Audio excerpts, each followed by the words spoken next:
महिला दिवस 1908 में एक श्रम आंदोलन था जिसे संयुक्त राष्ट्र ने आगे चलकर वार्षिक आयोजन के तौर पर स्वीकृति दी।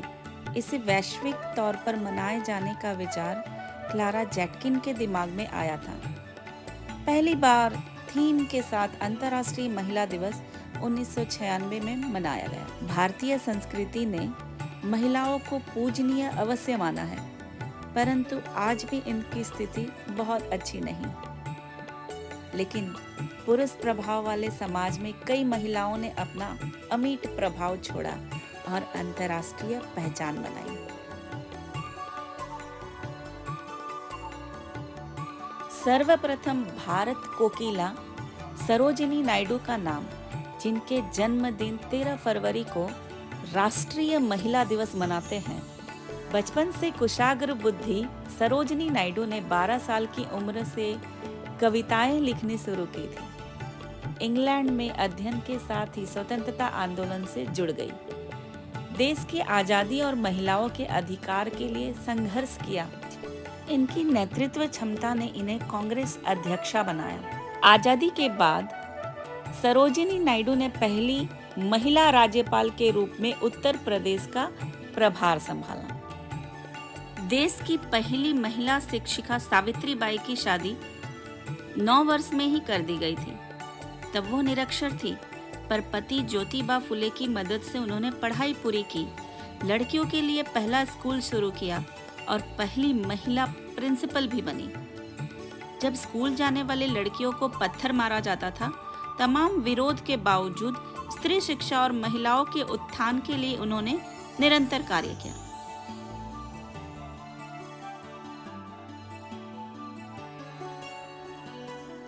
कादम्बिनी गांगुली भारत की पहली महिला स्नातक और पहली दक्षिण एशियाई महिला थी जिन्होंने यूरोपियन मेडिसिन में प्रशिक्षण लिया था। भारतीय राष्ट्रीय कांग्रेस के अधिवेशन में सबसे पहले भाषण देने वाली महिला भी थी। पति ब्रह्म समाज के नेता एवं समाज सुधारक द्वारकानाथ गांगुली की यह प्रबल सहायक थी।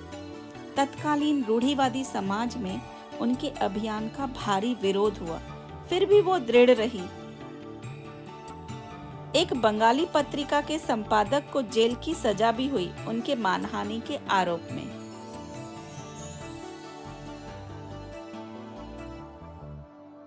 पद्म विभूषण कैप्टन लक्ष्मी सहगल भारत की सबसे सफल महिलाओं में से थी।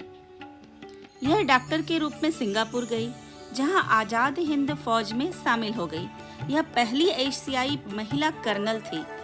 उन्होंने भारत के सामाजिक एवं आर्थिक स्वतंत्रता के लिए संघर्ष किया।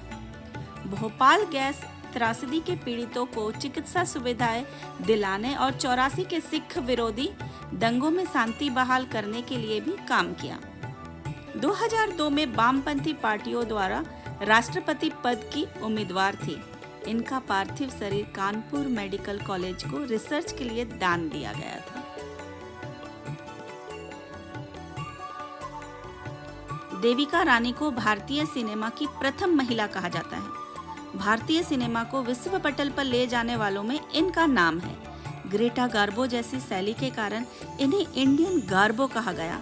पति हिमांशु राय के देहांत के बाद भी बॉम्बे टॉकीज का सफल संचालन किया। इन्हें ही प्रथम दादा साहब फाल्के पुरस्कार दिया गया। सोवियत रूस ने उन्हें सोवियत भूमि नेहरू पुरस्कार से सम्मानित किया। स्वतंत्रता सेनानी, लेखिका, अभिनेत्री, सामाजिक कार्यकर्ता और फेमिनिस्ट थी कमला देवी चट्टोपाध्याय। स्वतंत्र भारत में हस्तशिल्प के उत्थान के लिए हथकरघा मां कही गई।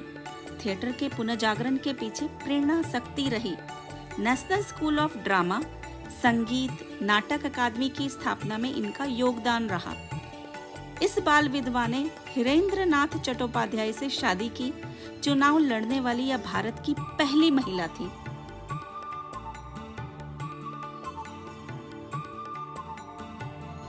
मोतीलाल नेहरू की पुत्री और जवाहरलाल नेहरू की बहन विजय लक्ष्मी पंडित निरंतर स्वतंत्रता आंदोलन से जुड़ी रही।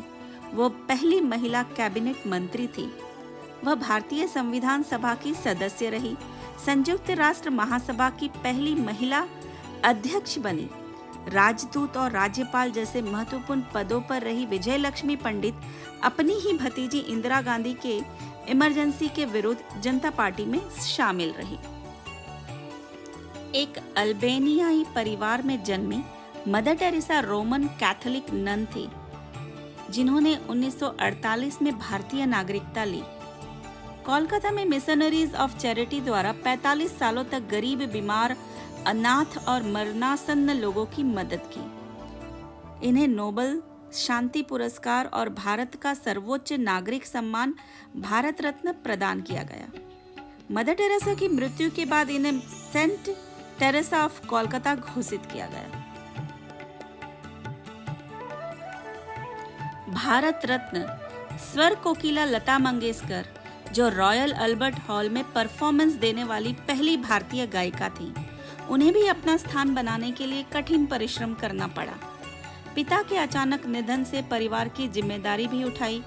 किसी ने मराठी दाल भात कहा, किसी ने पतली आवाज वाली, किसी ने बदसूरत बताया, तो किसी ने खराब उच्चारण के कारण रिजेक्ट भी किया। लेकिन सभी कमजोरियों को दूर करते कठिन तप से अपना वर्चस्व विश्व पटल पर स्थापित किया। इंदिरा गांधी को राजनीति विरासत में ही मिली हो, पर ताकत खुद हासिल किया। नेहरू की उत्तराधिकारी इंदिरा नहीं, शास्त्री थे। गूंगी गुड़िया के रूप में प्रधानमंत्री बनी इंदिरा ने राजनीति में लौह महिला की पहचान बनाई। फौलादी व्यक्तित्व और सकारात्मक दृष्टिकोण की वजह से उन्हें विश्व में सबसे ताकतवर महिला माना गया। पुरुष वर्चस्व वाली भारतीय राजनीति में उनके निर्णयों को मिसाल के तौर पर देखा जाता है।